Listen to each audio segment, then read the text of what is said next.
बच्चों, आप सभी का स्वागत है स्टडी फॉर पर्पस में। आज हम लोग पढ़ेंगे इतिहास का पार्ट 4 जो कि भारत में राष्ट्रवाद है। यह छोटू पाठ परीक्षा दृष्टि से ना काफी महत्वपूर्ण है। ठीक छोटू, इसलिए आप लोग इन्हें ध्यान से पढ़ना और समझने का प्रयास करना। ठीक, चलो। तो पहला सवाल है, खिलाफत आंदोलन क्यों हुआ? पहले लिख दिए हैं, चलो कोई बात नहीं। खिलाफत आंदोलन क्यों हुआ, इसको समझने का प्रयास करते हैं। देखो, प्रथम विश्व युद्ध में ना ब्रिटेन के खिलाफ तुर्की युद्ध लड़ रहा था। तो इस युद्ध में तुर्की की हार हुई। जब तुर्की की हार हुई तो ब्रिटेन ने तुर्की के जो सुल्तान थे इनको ना अपने जो शेष प्रदेश था उन्हें सत्ता संभालने से मना कर दिया। तो इस सब देखकर भारतीय मुसलमानों को ना यह व्यवहार पसंद नहीं आया, जिसके कारण 1920 के प्रारंभ में भारतीय मुसलमानों ने तुर्की के प्रति ब्रिटेन को नीति बदलने के लिए जो आंदोलन किए उसे हम खिलाफत आंदोलन कहते हैं। समझ में आ गया आप लोगों को? चलिए लिख देते हैं, याद कर लीजिएगा आप लोग। खिलाफत आंदोलन क्यों हुआ? देखो, प्रथम विश्व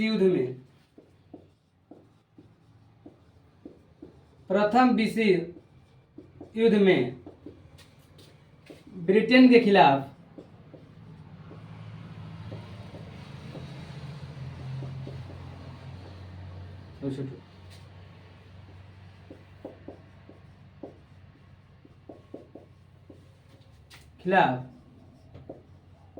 तुर्की युद्ध लड़ रहा था। इस युद्ध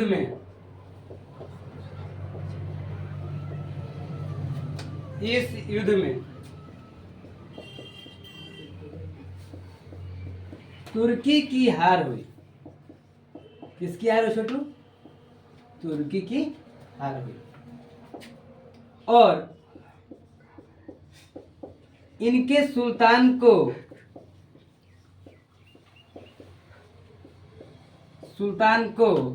अपने शेष प्रदेशों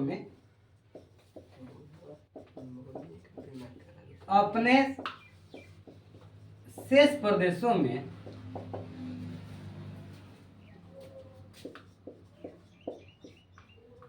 सत्ता संभालने से मना कर दिए, वंचित कर दिए।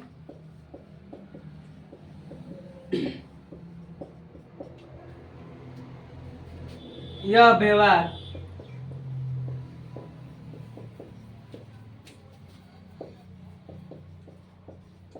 भारतीय मुसलमानों को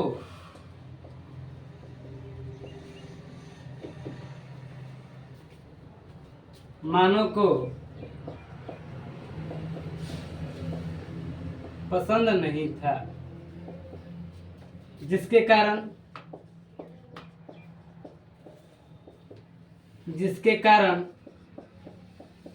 1920 के प्रारंभ में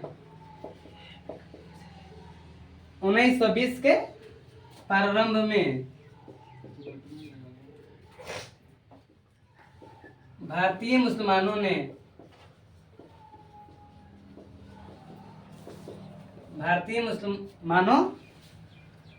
ने तुर्की के प्रति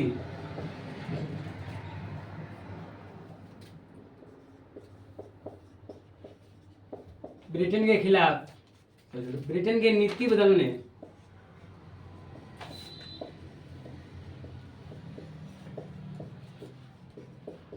बदलने के लिए जो आंदोलन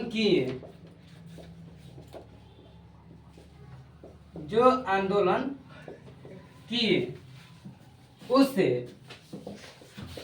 खिलाफत आंदोलन कहा जाता है।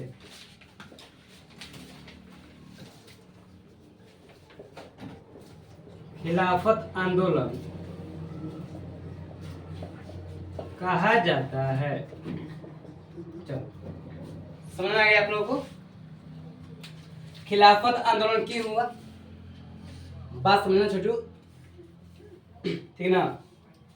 अपने मन से याद करना, ठीक ना। आप लोग जब परीक्षा में आएगा खिलाफत आंदोलन क्यों हुआ, तो ये समझ लो कि प्रथम विश्व युद्ध में ना ब्रिटेन के खिलाफ तुर्की लड़ रहा था, तो इस युद्ध में ना तुर्की की हार हुई।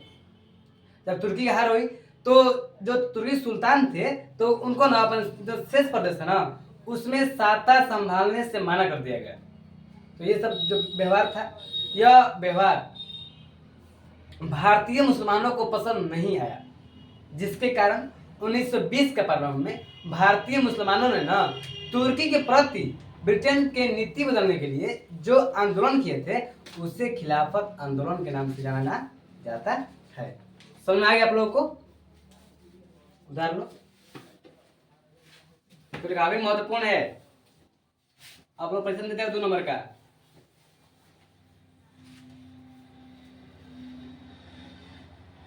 चलो उधार सब लिखो, सबको दिख रहा है ना? 1 मिनट छोटू।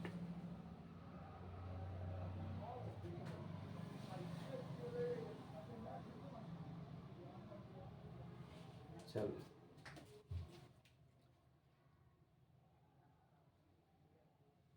सब लिख लिए? चलो शुरू।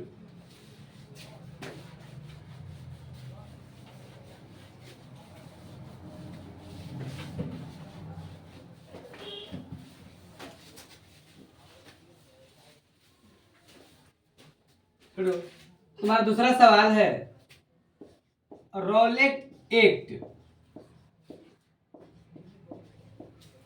एक्ट से आप क्या समझते हैं?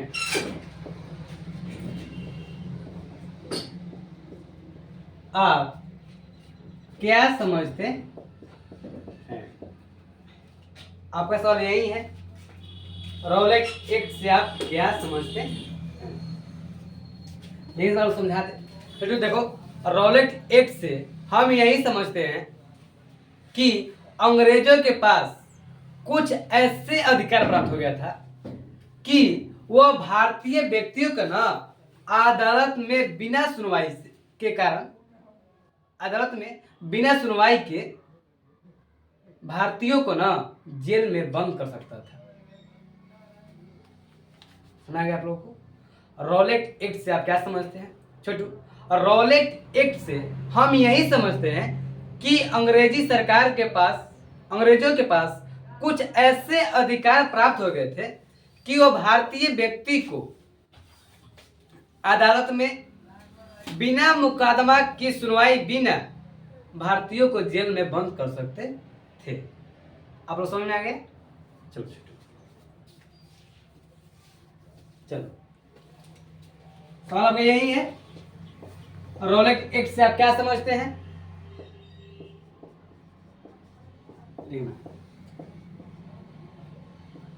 रॉलेट एक्ट से हम यही समझते हैं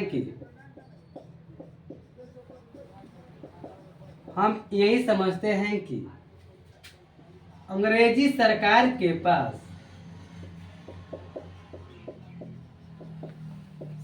के पास कुछ ऐसे अधिकार प्राप्त हो गए थे, कुछ ऐसे अधिकार प्राप्त हो गए थे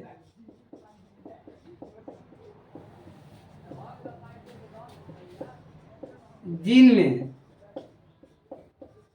भारतीय व्यक्ति को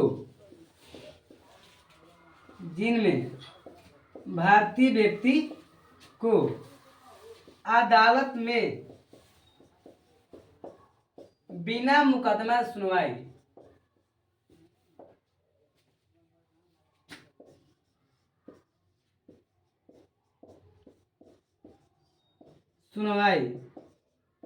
किए बिना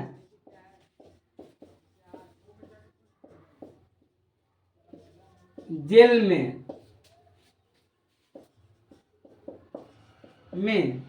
बंद कर सकते थे।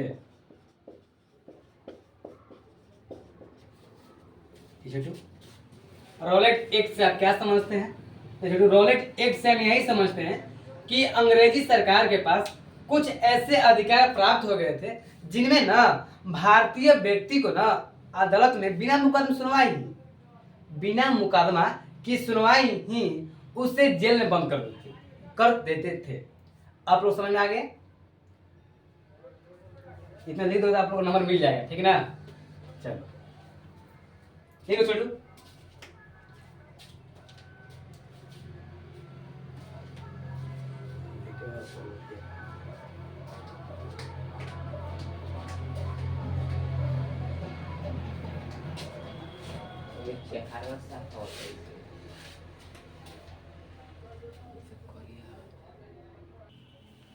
चलो हो गया ना आप लोगों को? छोटू, रॉलेट एक्ट से आप क्या समझते हैं? तो छोटू, रॉलेट एक्ट से हम यही समझते हैं कि अंग्रेजी सरकार के पास कुछ ऐसे अधिकार प्राप्त हो गए थे जिनमें भारतीय व्यक्ति को अदालत में बिना मुकदमा की सुनवाई किए बिना उसे जेल में बंद कर देते थे। आपको समझ में आ गया ना? चलो छोटू, अगला सवाल है आपका, दांडी यात्रा का क्या उद्देश्य था? सवाल क्या है? दांडी यात्रा का क्या उद्देश्य था? छोटू, आपका तीसरा सवाल यह है,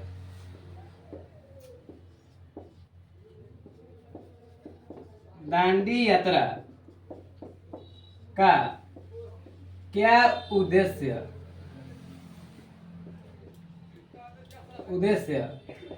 था?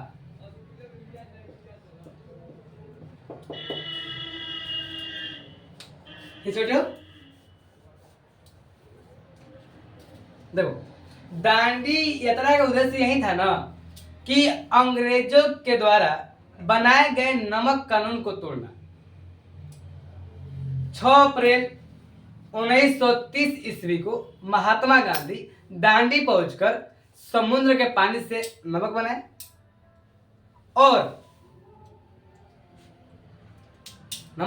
बनाए और अंग्रेजी कानूनों का उल्लंघन किए। जब उल्लंघन किए तो उन्हें गिरफ्तारी भी देनी पड़ी। तो इस प्रकार से ना पूरे देश में लोग समुद्र के पानी से नमक बनाने लगे और अपनी गिरफ्तारी देते रहे।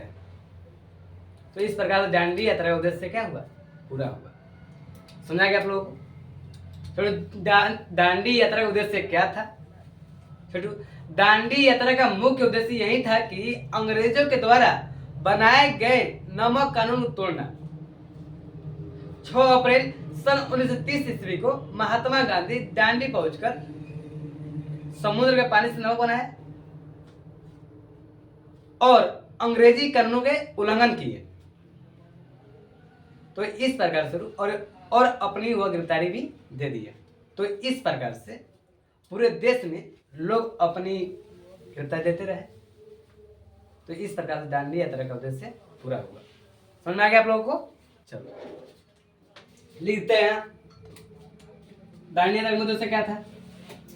देखो, दांडी यात्रा का मुख्य उद्देश्य यह था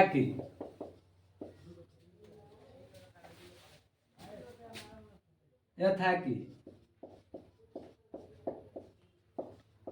अंग्रेजों के द्वारा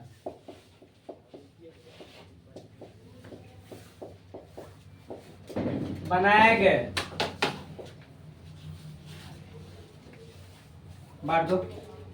नमक कानून,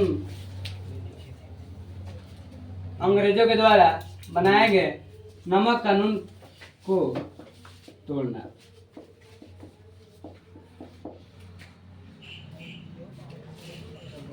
अप्रैल 1930 ईस्वी को महात्मा गांधी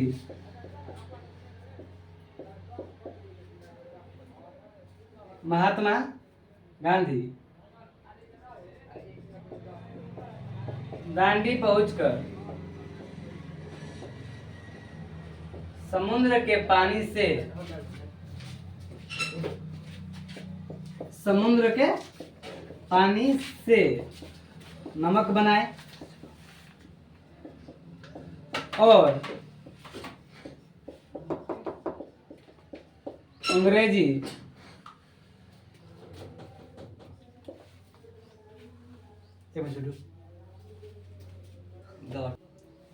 नमक बनाए और अंग्रेजी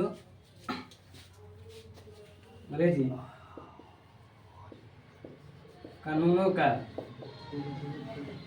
उल्लंघन किए और अपनी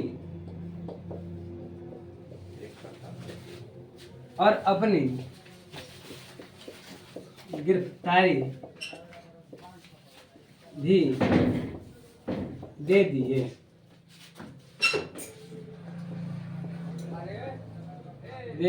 तो इस प्रकार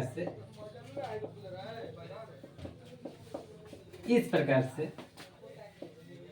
पूरे देश में नमक बनाया जाने लगा और लोग अपनी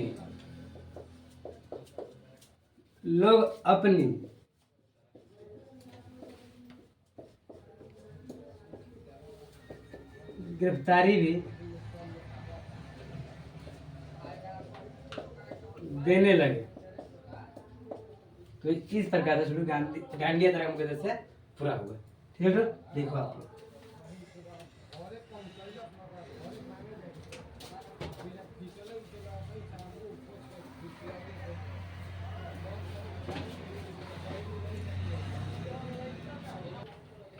चलो, समझ आ रहा है ना? चलो लिखो तुम लोग।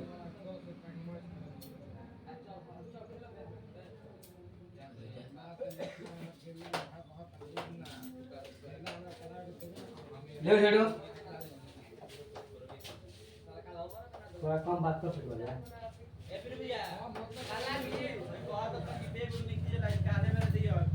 हाँ रख दे तार कोचिंग में कहाँ रख दी। चलो सब लिखा गया ना? चलो लिखाते हैं आप।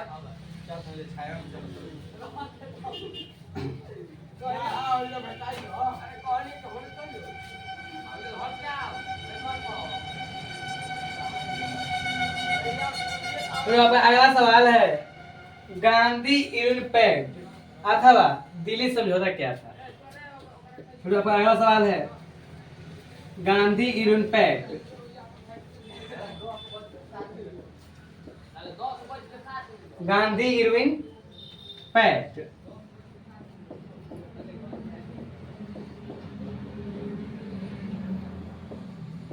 अथवा दिल्ली समझौता क्या था?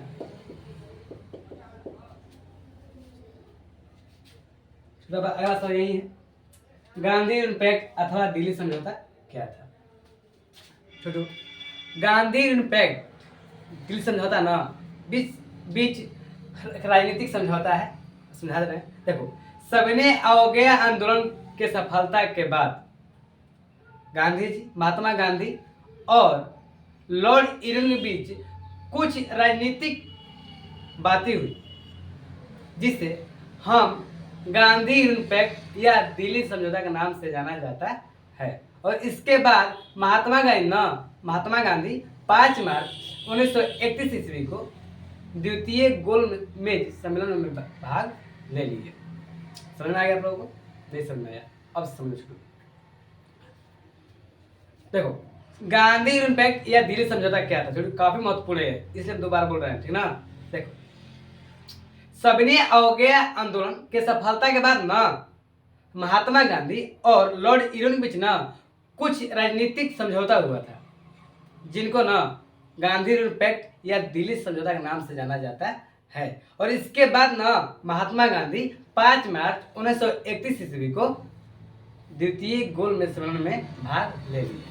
ठीक है, अब समझ में आ गया? चलो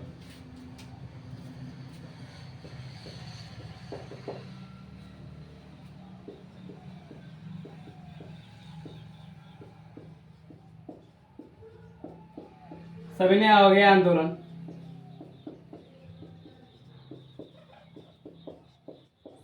के सफलता के बाद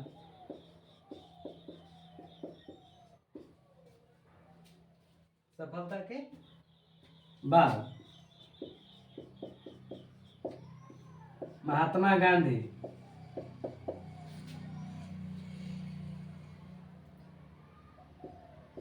और लॉर्ड इरविन के बीच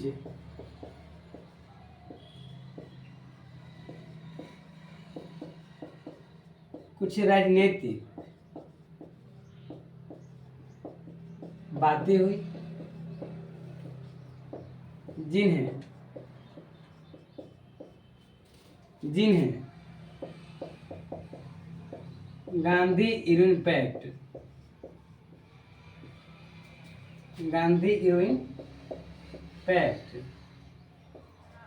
अथवा दिल्ली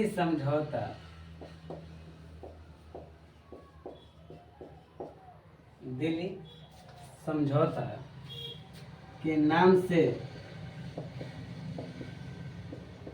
जाना जाता है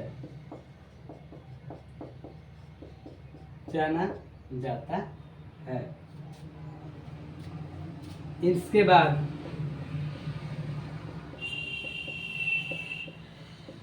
महात्मा गांधी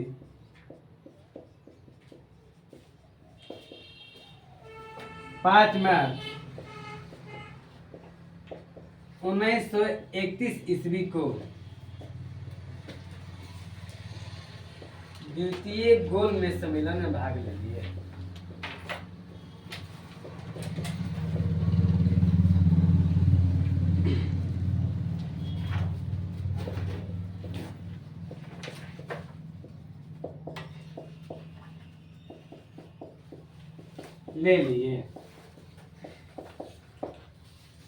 ठीक है, इस प्रकार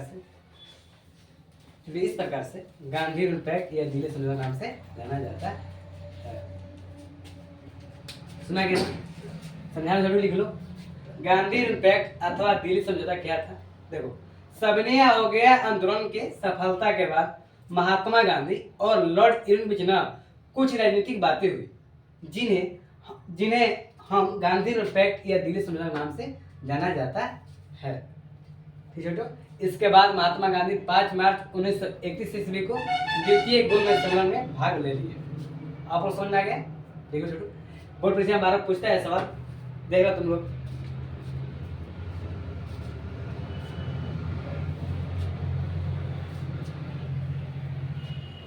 ले छोटू, लिखो। सबको दिख रहा है ना?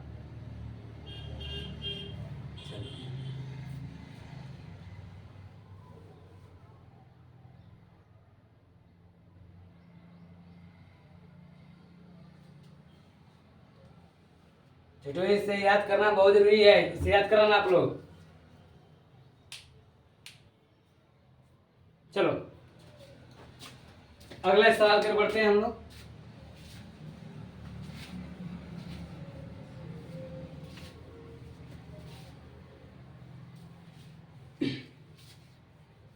छोटो, प्रश्न 5 है,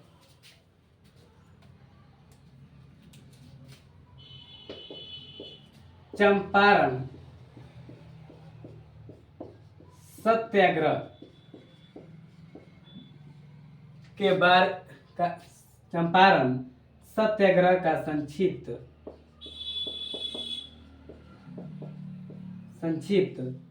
विवरण दे।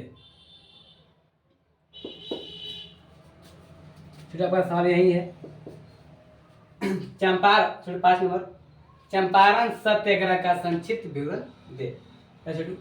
चंपारण सत्याग्रह ना, अब बारे में बता रहे हैं, समझने का प्रयास करना आप लोग। देखो, अंग्रेजों और चंपारण के किसानों के बीच ना एक करार के अनुसार हुआ था कि आपको नीली खेती करनी है। अंग्रेजों ने कहा देखिए आप लोगों ने नीली खेती करनी है, आपको ना 3/20 भाग, कितना भाग, 3/20 भाग पर ना आपको नील की खेती करनी है। ये तो बात सही है कि नीली खेती करनी है। और इससे क्या होता है, नीली खेती करने से, नीली खेती जब हो रहा था छोटू, वहां जो स्थान है वो 4-5 साल के लिए ना बंजर हो जाती थी। उस पर कोई उपजाऊ नहीं कर सकते थे आप, नहीं होगा उपजाऊ, कोई चीज उत्पन्न नहीं होगी। तो इस प्रकार से किसान इन्हें नहीं करना चाहते थे, किससे, नील की खेती को। तब महात्मा गांधी चंपारण पहुंचकर इस कुप्रथा को रुकवा दिए, जिसे चंपारण सत्याग्रह के नाम से जाना जाता है। वो समझ में आ गया, समझ नहीं आया? देखो, चंपारण सत्याग्रह संक्षिप्त विवरण दे, आप सवाल दिया रहेगा। देखो, अंग्रेजों और चंपारण किसानों के बीच एक करार के अनुसार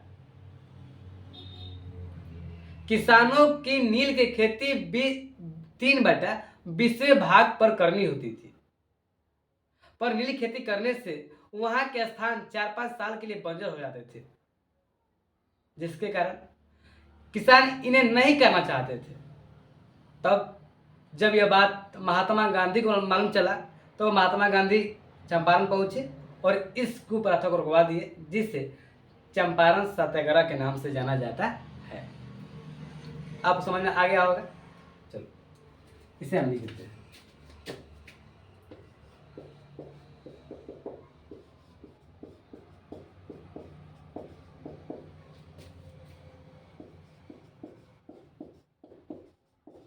अंग्रेजों और चंपारण के किसानों के बीच एक करार के अनुसार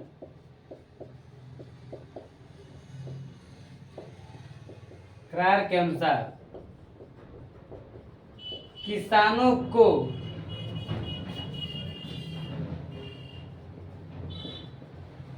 खेतों के 3/20 भाग,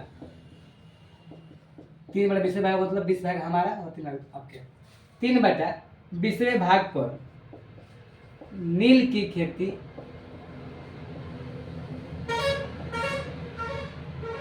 करनी होती थी।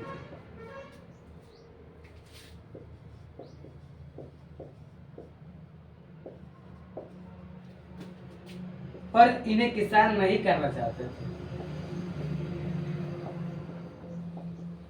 किसान नहीं करना चाहते थे।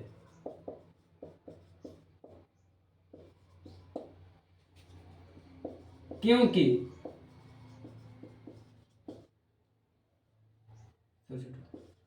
क्योंकि नील की खेती करने से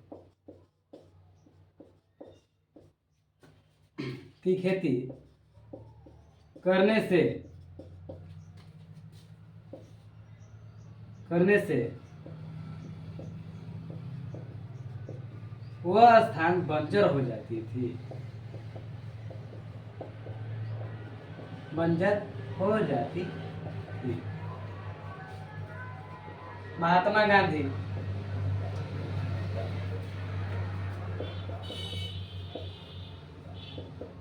गांधी चंपारण पहुंचकर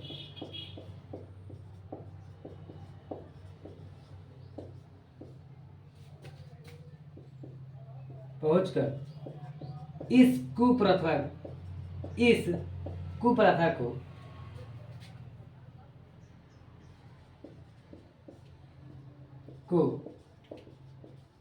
रुकवा दिए, जिसे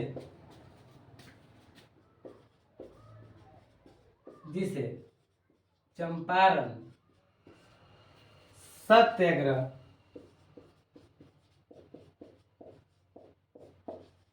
के नाम से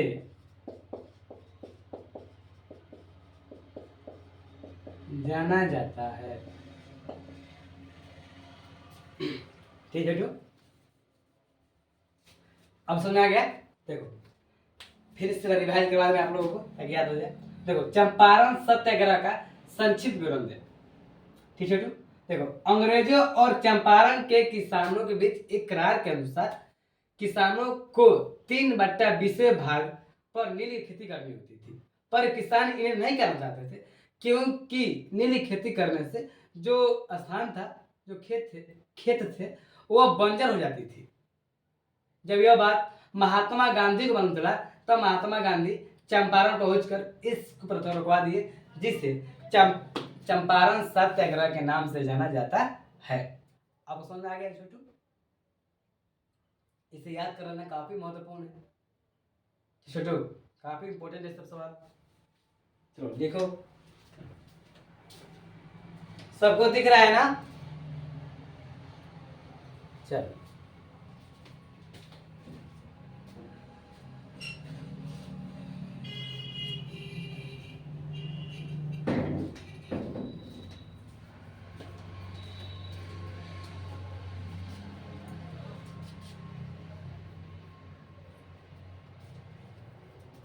तो शुरू हो गया, सब लिख लिए ना?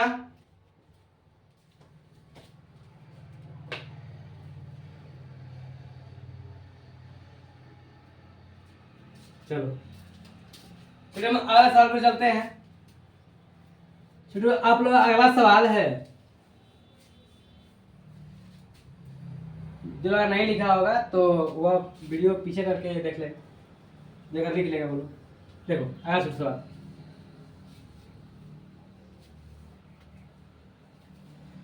छोड़ो अगला सवाल है, मेरठ षड्यंत्र से आप क्या समझते हैं?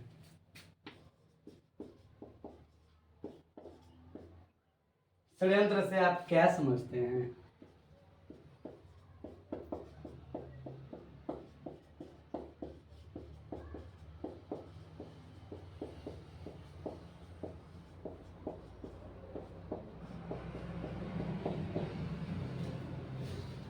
आपका सवाल यही है, मेरा षड्यंत्र से आप क्या समझते हैं?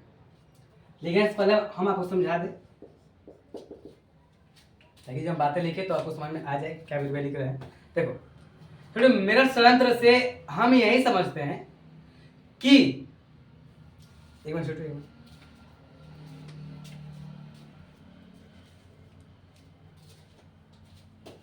पानी पी लो।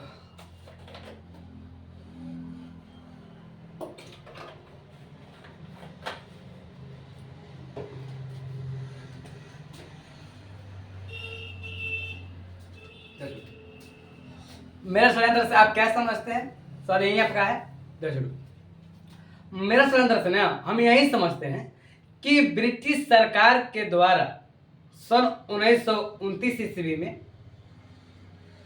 पूरे देश से 32 कम्युनिस्ट मजदूर नेताओं को मेरठ बुलाया गया और इनके लिए एक अलग से जेल बनाया गया, जेल जिसे कारावास कहते हैं, और इन्हें नजरबंद किया गया, जिसे मेरठ जो ये मुकदमा थी ब्रिटिश सरकार की, तो ये इस मुकदमा को मेरठ षड्यंत्र के नाम से जाना जाता है। अब समझ नहीं आया होगा, फिर समझने का प्रयास करो। मेरठ षड्यंत्र से आप क्या समझते हैं? देखो मेरठ षड्यंत्र से हम यही समझते हैं कि ब्रिटिश सरकार सन 1929 ईस्वी में पूरे देश से 32 कम्युनिस्ट मजदूर नेताओं को पकड़, देखो 32 कम्युनिस्ट मजदूर नेताओं को पकड़कर मेरठ लाया गया और इनके लिए ना एक अलग से जेल बनाया गया और इन्हें जेल में डाल दिया गया, जिसे नजरबंद किया गया। छोटी ये मुकदमा थी ना, इसी मुकदमा को ना मेरठ षड्यंत्र के नाम से जाना जाता है। सुना गया आप लोगों को?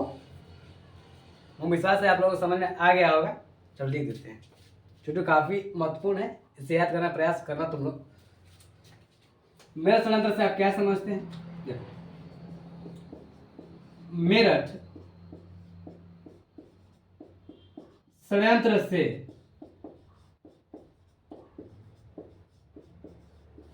हम यही समझते हैं कि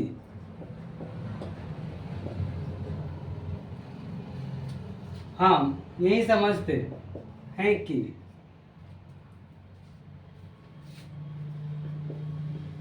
ब्रिटिश सरकार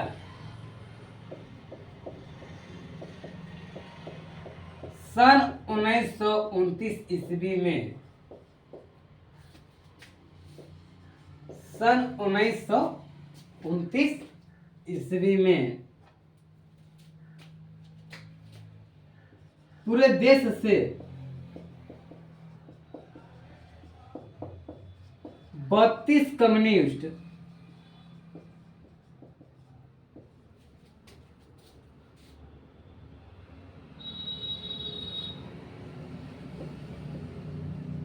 मजदूर नेताओं को पकड़कर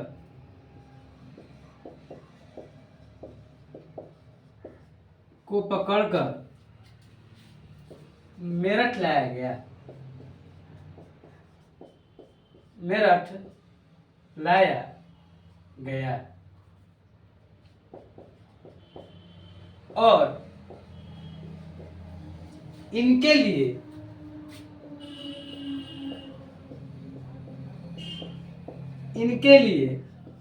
एक अलग से जेल बनाया गया।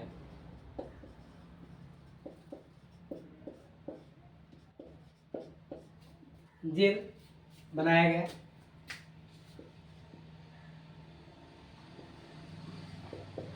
और इन्हें नजरबंद किए गया और इन्हें जेल में डाल दिया गया। इन्हें नजरबंद किए गए। तो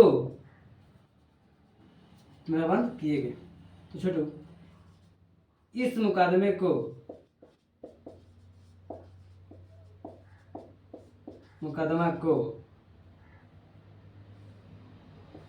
मेरठ षड्यंत्र के नाम से जाना जाता है।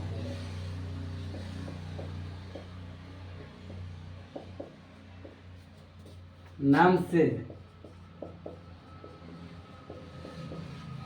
जाना जाता है।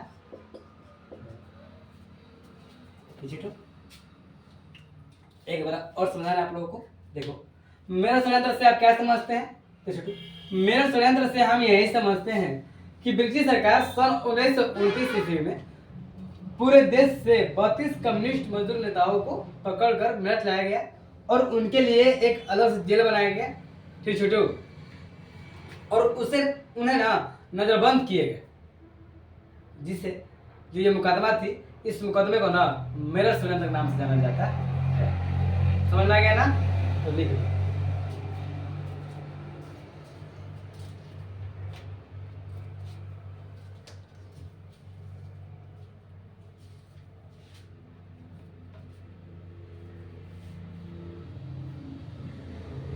लिख लिया आप लोग?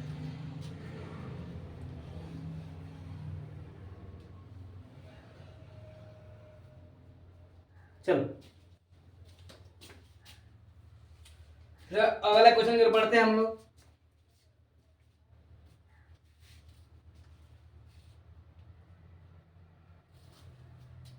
चलो अगला क्वेश्चन की ओर।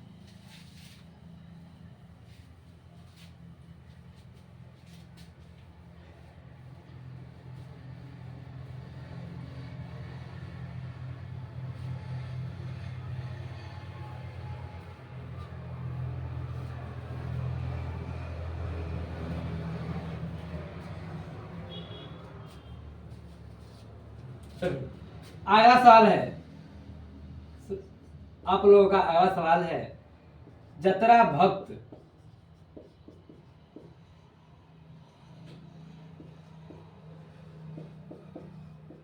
के बारे में आप क्या जानते हैं?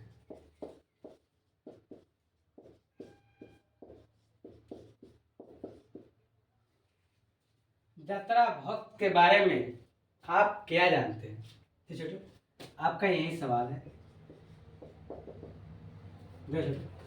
जतरा भक्त के बारे में हम यही जानते हैं कि यात्रा भक्त का जन्म सन 1888 ईस्वी विष्णु झारखंड के विष्णुपुरी थाना नाम के गांव में हुआ था, जिनके पिता का नाम कुदल उराव था, जिनकी माता का नाम लिवरी था।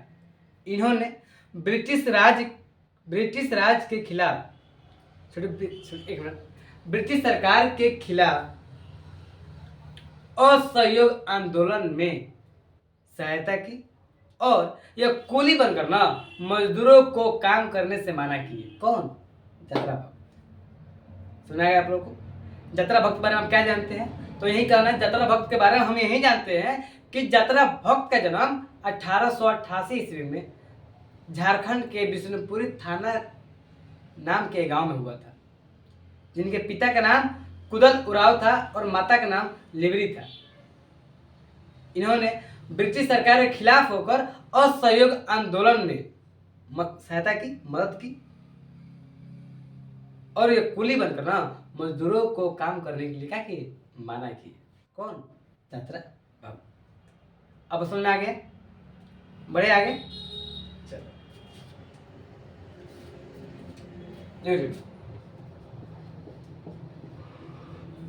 जतरा भक्त के बारे में क्या जानते हैं? जतरा भक्त के बारे में देखो, आपको जो आंसर लिखना है ना, तो सवालों को देखते हुए लिखना है। ऐसे जो कॉपी चेक कर रहा है, तो जो कॉपी चेक कर रहे हैं तो उनको लगे ना ये लड़का अपने मन से लिखा है, नहीं किराई भाषा लिखी है आप लोग। ठीक है चलो। जतरा भक्त के बारे में आप क्या जानते हैं? जतरा भक्त के बारे में हम यही जानते हैं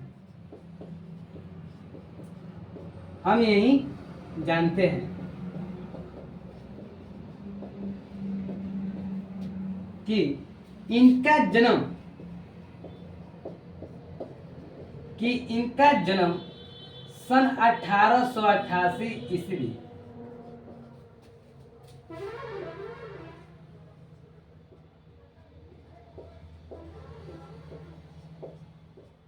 विष्णुपुरी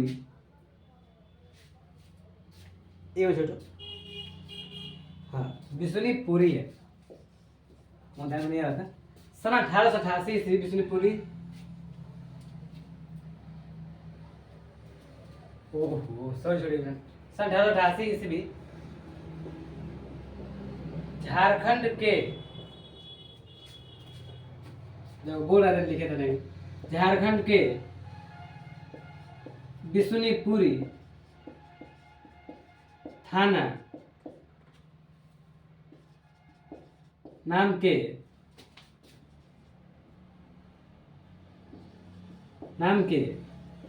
एक गांव में हुआ था।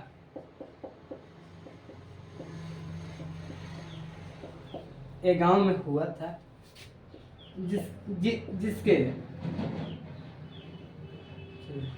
जिनके पिता का नाम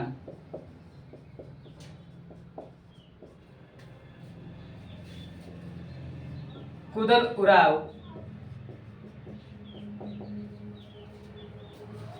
तथा माता का नाम लिबरी था।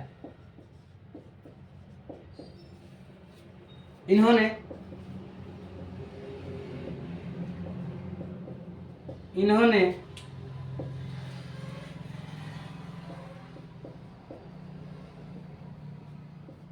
ब्रिटिश सरकार के खिलाफ होकर असहयोग आंदोलन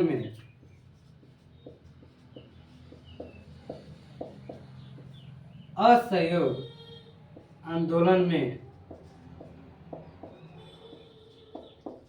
सहायता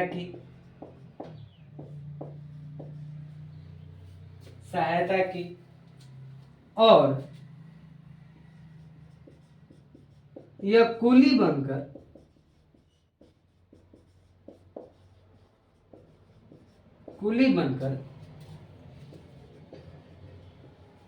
मजदूरों को काम करने से मना किए।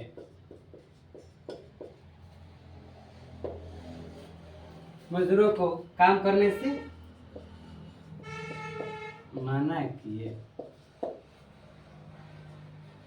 छोटू, इस प्रकार से यात्रा भक्त अपना कर्तव्य निभाए। छोटू, अब समझ गए? लिख लीजिए। यात्रा भक्त के बारे में क्या जानते हैं? तो यात्रा भक्त के बारे में हम यही जानते हैं कि इनका जन्म सन 1888 ईस्वी झारखंड के बिष्णुपुरी थाना नाम के गांव में हुआ था, जिनके पिता का नाम कुदाल उराव तथा माता का नाम लिबरी था। इन्होंने ब्रिटिश सरकार के खिलाफ होकर असहयोग सहायता की और यह कुली बनकर मजदूरों को काम करने की माना किए।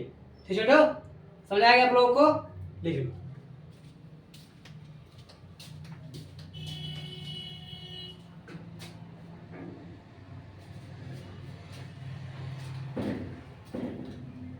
लिख लिया आप लोग?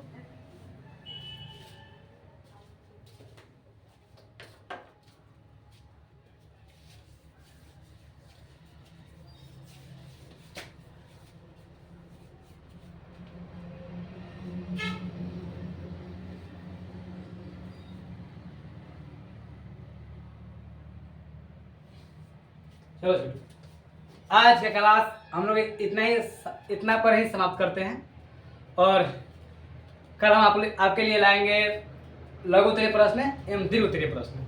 हम वीडियो में कहे थे कि हम वन शॉट ला रहे हैं वीडियो, ठीक है? और थोड़ा सा काम पड़ गया है, घर पर कुछ काम करना है, ठीक ना? आज तुम लोग इतना याद कर लो। एक मिनट छोटू, एक मिनट, अभी एक सवाल बाकी है। और लघु उत्तरीय प्रश्न यात्रा भक्त है क्वेश्चन नंबर 7।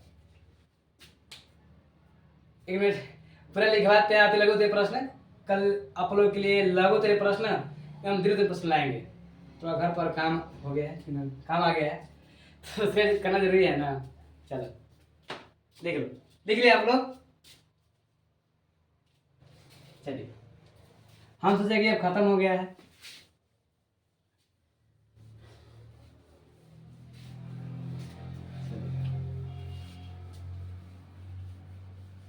हम वीडियो में कहे थे कि दीर्घ उत्तरीय प्रश्न वन शॉट वीडियो ला रहे हैं। हम सोचे कि वीडियो बना देंगे हम तीनों के एक में, तो थोड़ा घर पर काम पड़ गया है, ठीक ना? इसलिए वीडियो में नहीं जा पाए। चलिए आज हम लोग अति लघु उत्तरीय प्रश्न हल करते हैं। क्या दिक्कत? इतना याद करो आज। चलो, ऑल इंडिया ट्रेड, तो अगला सवाल है आप लोग का, ऑल इंडिया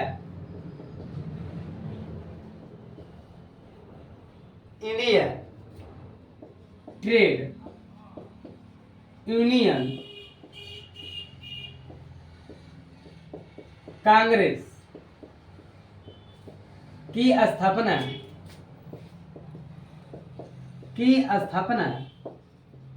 क्यों हुई? ठीक है, all India trade union Congress की स्थापना क्यों? चलो हम आपको समझा दें। देखो,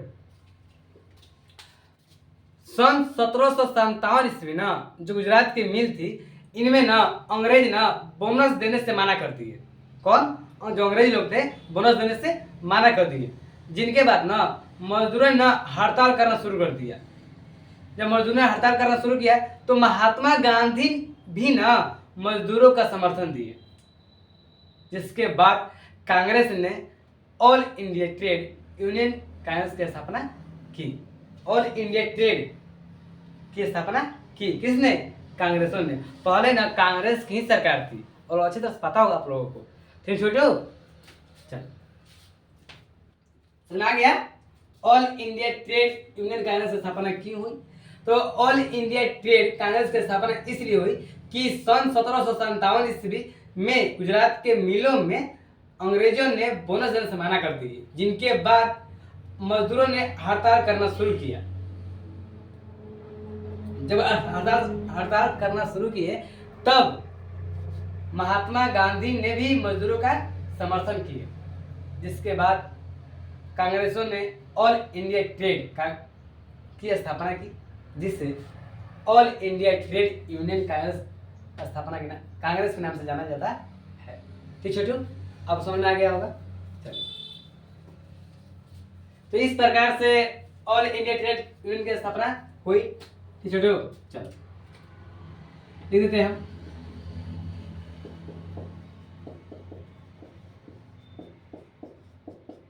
all India trade union Congress की स्थापना इसलिए हुई, देखो ऐसा उत्तर लिखो ताकि एग्जामिनर को लगे कि तुम अपने मन से लिखे हो। इसलिए हुई कि सन 1757 ईस्वी में, सन 1757 ईस्वी में गुजरात के मिलों में अंग्रेजों ने बोनस देने से मना कर दिए। बोनस देने से मना कर दिए, जिसके बाद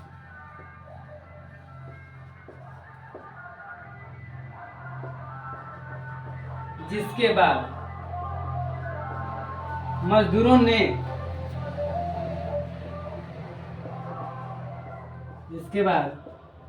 ने हड़ताल करना शुरू कर दिए।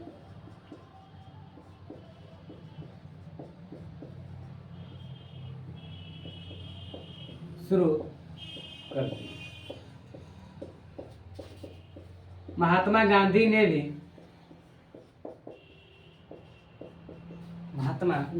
भी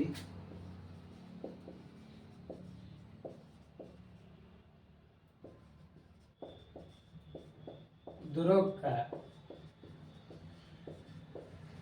समर्थन किए,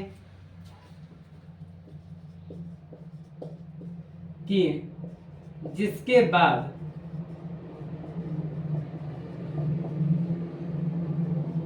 कांग्रेस ने ऑल इंडिया ट्रेड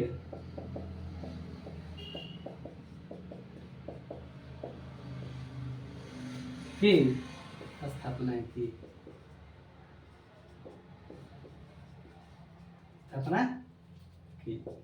तो इस प्रकार से ऑल इंडिया ट्रेड की स्थापना हुई। ठीक है जाओ लिख लो।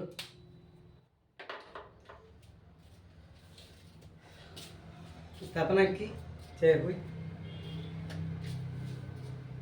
सभी दिख रहा है ना।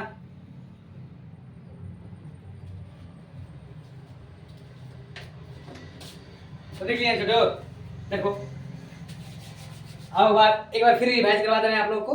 देखो all India trade union Congress की स्थापना इसलिए हुई कि सन 1757 ईस्वी में गुजरात के मिलों में अंग्रेजों ने ना बोनस देने से मना कर दिए। जब वो बोनस देने से मना किए तो मजदूरों ने हड़ताल करना शुरू किए। जब हड़ताल करना शुरू किए तो उसके बाद महात्मा गांधी ने भी मजदूरों का क्या किए, समर्थन किए। ठीक है तो उसके बाद कांग्रेस ऑल इंडिया ट्रेड की स्थापना की। तो इस प्रकार से all India trade union Congress की स्थापना हुई। तो यूनियन मतलब क्या होता है, एकता होता है ना। चलो सुना गया आप लोगों को।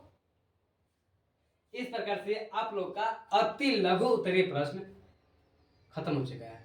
ठीक है ये काफी महत्वपूर्ण है, इसे याद करना। चलो आज क्लास इतना ही रहेगा और अगले क्लास में हम लोग लघु उत्तरीय प्रश्न एवं दीर्घ उत्तरीय प्रश्नों का हल करेंगे। ठीक है चाहते तो हम आज ही खत्म कर देते, पर कुछ घर पर काम है। ठीक है चलो बाय। ध्यान पढ़ना मन लगाकर, ठीक ना। तैयारी अच्छे से करो, ज़्यादा समय नहीं है। चलो तुम्हारे लिए सब इतिहास का वीडियो 1 से 4 पार्ट तक डाल दिए वीडियो, ठीक है ना छोटो। चलो बाय।